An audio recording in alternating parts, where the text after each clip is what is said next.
back tomorrow morning at 6. I'll be back in the afternoon tomorrow from 2. Now, during the pandemic, we're checking in every week with people who are affected by coronavirus. Care homes have been some of the worst affected, with about a quarter of known deaths from the virus in Great Britain happening in care homes. Well, Heathlands Village is in Prestwich. We catch up with them on a Monday. Great news this morning. They are allowed visitors in to see residents. This is from today. Raphi Bloom is the Director of Fundraising and Marketing. Good morning to you. Good morning, how are you? Yeah, really good. Thank you for joining us this morning. Right, let's talk about this good news, because this will be extraordinary, won't it? I mean, talk about a huge lift for everybody at the home. This is with regard to visitors being able to see residents today. Just tell us about the planning that's gone into this. Absolutely. So to start, to give a bit of context, we locked down the care home 91 days ago. So that is 13 weeks ago precisely. So it's been a very, very long time since anybody apart from staff have come on site. So it's an incredibly exciting time for us. It's been a huge amount of work and planning to put in. We have a large complex, 180 residents spread across 2 buildings. So it's about making sure that families can come and see their loved ones, their relatives, but also do it safely. We are lucky in a way that we have the ability to have residents outside, family outside, residents inside at a safe distance, all wearing PPE. It's been a logistical exercise to contact everybody to get a booking system up and running, but we are very, very excited about it. What's been the reaction of the residents in the home? Residents in the home has been exciting, families ecstatic. As I said, it's been 13 very, very long weeks. Our residents have been fantastic.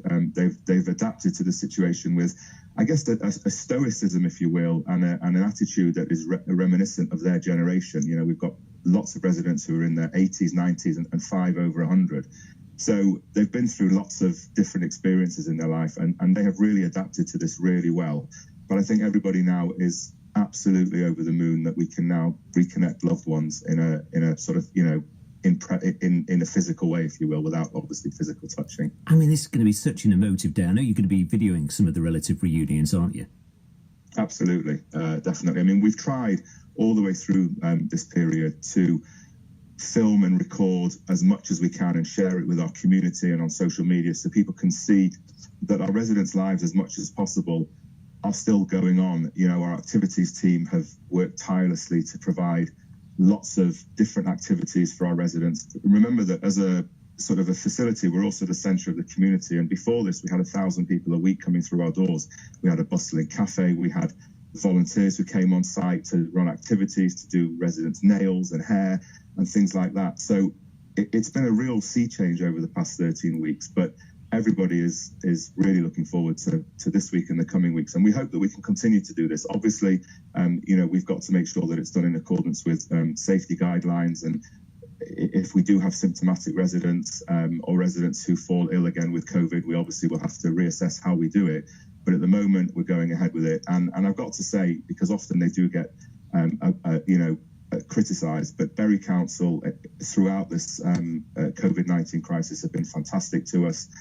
Christian Wakeford, our local MP, has been fantastic. Even Andy Burnham, when we've needed it, has been there to support us. So I think it's important to share the fact that politicians across the spectrum in Greater Manchester, in terms of our experience, have been, you know, outstanding in terms of the help and the advice and things that we've needed at Heathlands Village. So we're very grateful to them as well, because without their help in the run-up to this, we wouldn't have been able to achieve this as well. Oh, it's going to be an incredibly emotive day. Hopefully we get to see some videos of that, Raphi.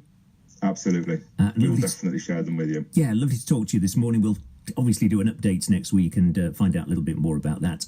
Keep an eye on social media, and we'll try and stick some of those images on. Raphi Bloom, who's the Director of Fundraising and Marketing at Heathlands Village in Prestwich. 29 minutes past 7 on BBC Radio Manchester. Morning, Phil.